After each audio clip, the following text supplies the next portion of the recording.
मुस्लिम बहू के घर खीर खाने आए शिव पार्वती। अयान बेटा, तुम बाहर क्यों बैठे हो? चलो अंदर आओ, तुम्हें भूख लगी थी ना? देखो, अम्मी ने अपने प्यार से अयान के लिए खाना बना दिया है। तभी 6 साल के अयान ने बड़ी ही मासूमियत के साथ मुरझाए मन से कहा, मुझे नहीं खाना। हमें आज भी आपने दाल और रोटी ही बनाई होगी। मुझे तो पड़ोस के घर से पकवान की बहुत अच्छी खुशबू आ रही है। खाने का मन हो रहा है। आप भी बनाओ ना पकवान अम्मी। अयान की इस ख्वाहिश को सुनकर दादी सलमा ने कड़वे लहजे में कहा, अल्लाह, कैसी चटोरी जीभ है इसकी। यहाँ बाप दिन रात खुद को घिस रहा है ताकि इस गरीबी में हमें तो रोटी खिला सके और इस लाडजादे को पकवान खाने हैं। सलमा की इस कड़वाहट की वजह से घर की बदहाली और गरीबी थी, जिसमें हसन इकलौता कमाने वाला था और परिवार में पत्नी, माँ और एक बेटा था। हसन छोटी मजदूरी से परिवार का गुजारा चला रहा था। सलमा ने बेचारे बच्चों को इतनी बुरी तरह से झड़पा कि अयान सहम गया। इन दिनों आस पड़ोस के घर और दहलीज पर हरे भरे बेलपत्र से सजा धजा रहे थे, जिसे देख अयान ने पूछा, अम्मी, ये लोग पत्ते क्यों लगा रहे हैं? ये कोई साधारण पत्ते नहीं, बल्कि बेलपत्र हैं। ये भगवान शिव जी को बहुत भाते हैं। 2 दिन बाद शिवरात्रि का त्योहार है ना, इसीलिए। अयान ने बड़ी ही लालसा से पूछा, फिर तो इनके घर में पकवान बनेंगे, है ना? क्या क्या बनाएंगे ये लोग? अयान, भक्त लोग शिव जी को जल, बेलपत्र, भांग, धतूरा और मीठे मीठे बेर का भोग लगाते हैं और खास शिवरात्रि पर लोग शिव जी के लिए खीर भी बनाते हैं। जैसे हम ईद के जश्न पर सेवैयां बनाते हैं, है ना अम्मी? खीर का नाम सुनते ही अयान ने खीर खाने की रट लगा दी। अम्मी, मुझे भी खीर खानी है। मैं भी खाकर देखना चाहता हूँ खीर कैसी लगती है। हम भी क्यों नहीं शिवरात्रि मनाते हैं माँ? ये सुनते ही मीरब की सास सलमा गुस्से से भर जाती है और धर्म का आडंबर शुरू कर देती है। तौबा तौबा तौबा, लाहौर वाला कुवत, अल्लाह मियाँ रहम फरमाना। अयान, हम मुस्लिम हैं, इसीलिए हम शिवरात्रि नहीं मना सकते। समझा, हमारे सिर्फ अल्लाह हैं। तभी हताश परेशान हुआ हसन भी आ जाता है। अयान दौड़ता हुआ अपने पिता से लिपट कर खीर बनाने की इच्छा जताता है। अब्बू जाना आ गए, अब्बू जाना आ गए। अब्बू, मुझे खीर खाना है। वो जो दूध, मेवा, मखाना और काजू डालकर बनाते हैं ना। अयान, अभी को तंग मत करो। अजी, क्या बात है, इतने उलझे हुए क्यों दिख रहे हो? क्या बताऊं मीरब, मजदूरी का काम सही नहीं है और दुकान पर तो कोई भी मुझे मुस्लिम देखकर काम देता ही नहीं है। अल्लाह जाने घर कैसे चलेगा। अजी, चिंता ना करो, अल्लाह मियाँ ने एक रास्ता बंद किया है तो दूसरा खोलेंगे भी। शिवरात्रि के उन दिनों जहां सभी भक्त श्रद्धालुओं के घर में घी के पकवान बनाए जा रहे थे, वहीं उस गरीब मुस्लिम बहू का परिवार नमक रोटी खाकर गुजारा करता है। किसी तरह एक दिन तो गुजर गया और शिवरात्रि से एक दिन पहले पड़ोस के बड़े से बंगले में रहने वाली केतकी अपने घर में शिवरात्रि का कीर्तन रखती है, तो वहीं अयान भूख से छटपटाते हुए बोलता है, अम्मी, भूख लगी है। या अल्लाह, क्या खिलाऊं मेरे बच्चे को? हाँ, पड़ोस में घर में कीर्तन है, वहीं से थोड़ा प्रसाद मांग कर ले आती हूँ। मन में आसली मिराब केतके के घर आ जाती है, जहाँ औरतें जल मंजरी बजाते कीर्तन कर रही थी। हे बोले शंकर पधारो, बैठे छुपके है कहाँ, जटाधरी पधारो, बैठे छुपे हो कहाँ, हे बोले शंकर पधारो। तभी केतकी की बहू श्रद्धा ने कहा, माँ जी, मुसलमानी यहाँ क्या करने आई है? मीरब को देखते ही धर्म की कट्टर केतकी बौखला गई। अरे ओ मुसलमानी, तू यहाँ क्यों आई है? मुझे थोड़ा खीर का प्रसाद दे दीजिए, मेरा बेटा बहुत भूखा है, उसका खीर खाने का मन है। नहीं नहीं, तू मुस्लिम है, अगर हमने तुझे इस प्रसाद में से दिया तो शिव जी हमें पाप दे देंगे। चल भाग यहाँ से। लोगों के भगाने दुत्कारने के बाद भी मीरब गरीब मुस्लिम बहू उनके आगे खड़ी थी।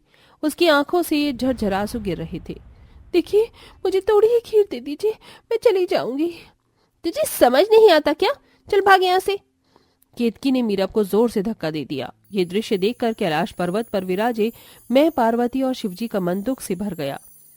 महादेव, ये कैसी भक्ति हुई जब एक मन से केतकी आपकी भक्ति का दिखावा कर रही है और उसी मन में बैर भरा हो। पार्वती, यही संसार की सच्चाई है। किसी के मन में दया माया नहीं है। तो फिर देख क्या रहे हैं? महादेव, कुछ कीजिए। तभी शिवजी ने अपनी शक्तियों से एक दुधारू गाय उस मुस्लिम बहू के द्वार पर भेज दी। हे शिव शंभु, आप क्या करने वाले हैं? शिवजी ने मुस्कुराते हुए कहा।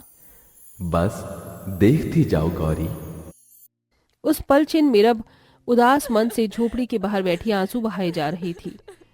हे महादेव, हे माँ पार्वती, आप तो कैलाश को देवी होके भी वर्षों तक चंडालियों के बीच रही थी, फिर क्यों मैं मुस्लिम बहू आपके प्रसाद के योग्य न ठहरी? आज शिवरात्रि है और मेरा बेटा एक खीर खाने को तरस रहा है। तभी गाय उस गरीब मुस्लिम बहू के द्वार पर आई। तभी कैलाश पर बैठे शिवजी की तीसरी आंखों से एक रोशनी आकर गाय के थन में समा गई और उसे दूध की धाराएं फूट पड़ी। गाय पूंछ हिलाने लगी। अरे, इस समय गाय का दूध तो जमीन पर बह रहा है, क्यों ना मैं उसे बर्तन में भर लूं? तुम्हारा धन्यवाद गौ माता। मैं जानती हूँ शिवाजी, ये आपकी ही लीला है। दूध तो मिल गया खीर के लिए, अब मुझे चीनी चावल जुटाना है। फिर उस गरीब मुस्लिम बहू ने एक एक चावल का दाना चुनकर थोड़ी बहुत चीनी से खीर पकाने लगी। तो वहीं सास पति और अयान खीर बनने की राह देख रहे थे। तभी अयान बोला, माँ जल्दी बनाओ ना खीर। मैं खीर में अपने तो मेवे, मखाने, काजू, बादाम ये सब डाले ही नहीं। लो जी, अब इस नवाबजादे का काजू बादाम भी चाहिए खीर में। अरे, गरीबों की खीर ऐसे ही बनती है। अल्लाह मियाँ ने इतना ही खजाना दिया हम गरीबों को। सास की कुड़कुड़ाहट सुनकर मीरब का मन दुखी हो जाता है और कि तभी दरवाजे पर हलचल हुई। जी कहिए। आज महाशिवरात्रि है तो उसका प्रसाद लाई हूँ। धन्यवाद बहन जी। मीरब ने देखा तो थाल काजू बादाम मखाने से भरी वो खुशी से भर गई। थोड़ी देर में खीर बन गई। वहीं बगल के शिव मंदिर में भक्तों की भीड़ लग गई थी, जिसे देखकर कैलाश पर बैठे शिव जी उड़ गए और अपने केश और कुंडल संवारने लगे। जिसे देख मां पार्वती ने पूछा, कहाँ चल दिए महादेव? पार्वती, आज पूरा संसार शिवरात्रि मना रहा है, पर देखना यह है कि कौन मेरे लिए द्वार खोलता है। फिर शिवजी पार्वती माँ भेष बदल लेते हैं और शिवजी एक बच्चे और माँ पार्वती को भिखारिन का भेष धरकर घर घर भेजते हैं, पर भिखारी जानकर उन्हें कोई प्रसाद नहीं देता। शिवजी पार्वती जी केतकी के द्वार पर आए। जय भोलेनाथ की, मेरा बच्चा बड़ा भूखा है, आज शिवरात्रि है, दया करके इसे कुछ खाने को दे दीजिए। केतकी ने भिखारी स्वरूप शिव पार्वती का भिखारी का भेष देखते हुए मुंह सिकोड़ लिया। नहीं नहीं, इस द्वार से कुछ नहीं मिलेगा, चले जाओ, आगे जाओ। और चलते चलते शिवजी पार्वती जी उस मुस्लिम बहू के घर द्वार पर आ पहुंचे, जहां सब अभी खीर खाने बैठे ही थे कि तभी, कोई है आपके घर से? खीर की खुशबू आ रही है। आज तो शिवरात्रि है, थोड़ी सी खीर मिलेगी मुझे और मेरी माँ को। तभी सास सलमा कुड़कुड़ाई, या अल्लाह, अरे अब ये भिखारी कहाँ से चले आए खैरात मांगने? यहाँ इन गरीबों में थोड़ी सी ही तो खीर बनाई थी। उनकी भिखारी अवस्था देखकर उस गरीब मुस्लिम बहू का मन दया माया से भर गया। वो अपने हिस्से का खीर शिव पार्वती जी को परोस देती है। बालक स्वरूप शिवजी एक ही पलछिन में कटोरी भरकर खीर खा जाते हैं। अरे वाह मैया, क्या खीर बनाई थी, मगर मुझे और खीर खानी है।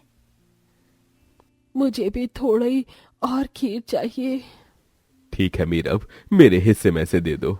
और इस बार हसन ने अपने हिस्से की खीर खा ली। अब तो शिव पार्वती जी लीला करते देख खीर खाते जाते। अब बारी सलमा के खीर खरीद देने की आई। मुझे और खीर दो। या अल्लाह, और खीर कहाँ से दूं? अम्मी जान, अपने में से थोड़ी खीर दे दीजिए। बड़बड़ाते हुए सलमा ने अपना भी खीर दे दिया। ये लो, अब खा लो, जाने कैसा जिन्न का पेट है, हड़बड़ हड़बड़ खाए जा रहे हैं। सारी खीर खत्म हो गई। आयान ने अपनी खुशी से अपनी खीर में से भी उन्हें देना चाहा।